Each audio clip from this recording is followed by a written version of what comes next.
right, welcome back, everybody. It is 6:15, time now for Matt in the Morning. And it is February, as you know, which is American Heart Month, a time that's truly dedicated to raising awareness about heart disease and even how to prevent it. And while many associate heart disease with men, it is the leading cause of death for women in the U.S. And Matt is here with one woman's inspiring survival story, Matt. Yes, we got a hero here. I'm here with Dr. Heather Baker, a local heart disease survivor, mother, and passionate advocate who has turned her near-death experience into a mission to save lives and inspire change. So looking at you, you look young, vital. I would never think you've had any heart issues, but as we said, when you were 28, something happened and it was very dramatic. Yes, super dramatic. So 28 years old, I was working as a curriculum director of a school in the Rockford area.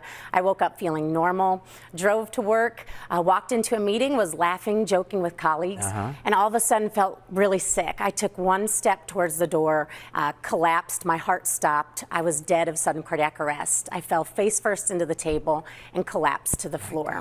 My gosh. Very fortunately, my coworkers knew CPR and AED, and they used it to save my life. Wow. Yeah. So that one moment, someone stepped in and knew CPR, and it changed everything for you. And now you have made it your mission. Your sister was backstage, and she was saying that the doctor even said when you came out of this that you were going to do something special. And now you are. So tell me what your mission is here. Yeah, so when I got out of this, I learned that less than 9% of people survive sudden cardiac arrest, and that's because bystander CPR rates are super low. And as an educator who had never been trained in CPR, I couldn't believe that so few people knew it. And so my mission came for everybody to know CPR, especially people who worked in schools. So since then, I have CPR trained over 5,000 people. Wow. I really focus on passing legislation for more CPR training in schools. Which you've done. Yes, we just passed. Incredible. Yep, this past summer we passed a law that requires cardiac emergency response plans in schools because of some research that I did and is published in the Journal of School Health. Don't just brush over that. You went back to school to become a doctor, get your doctorate.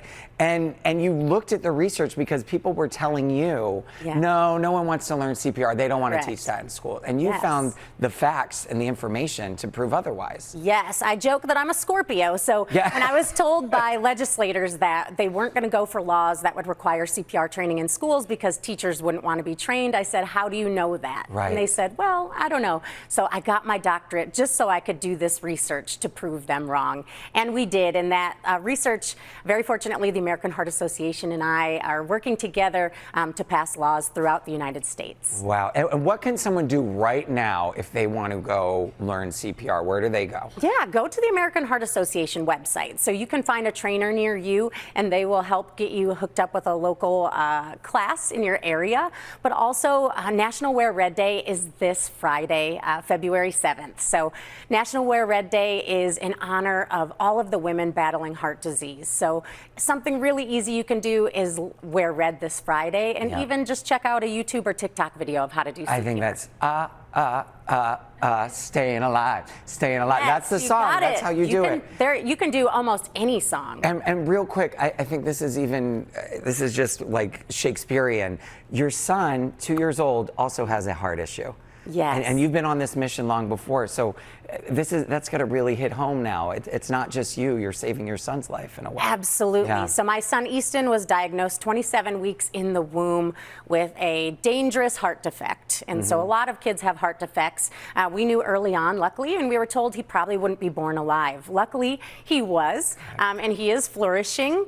He sees a cardiologist regularly, and I feel my experience has, set me up to be the best mom and advocate for him. But I need the world to be ready to save his life, because not everybody is as lucky as I was. And with me sending him out into the world, knowing that the same thing could happen to him, I need to know that anybody could be his hero. So please learn CPR and AED. It is so easy to do. I love that. Anybody can be a hero. Oh, anybody. You are a hero. Thank you. I'm glad to see you here. Thank you. Hey, Matt, I have a question. You mind if I ask? No, go for it. So it's been many years since I've learned CPR. I'm not confident right now. now? Like, how often do you think you should go and, get the courses and learn CPR? How many years in between? We were talking about this backstage, yeah. Great question. So 2 years is, when we, or the American Heart Association recommends you renew your certification. But other than that, I say the more often, the better. The more hands-on practice, the better, because none of us know how we're going to react when an actual emergency happens. So what you want is automaticity, and you want your body to just know what to do, even if your brain is panicking, right? So the more that you can practice, the more that you can watch a video, it'll just stick in your brain in case of an emergency. That makes total sense. That's what we do here. We do this live TV. You just go into autopilot you turn on, right? And you can get nervous in your head, but just if you have it in your bones, then it'll kick in. Makes sense.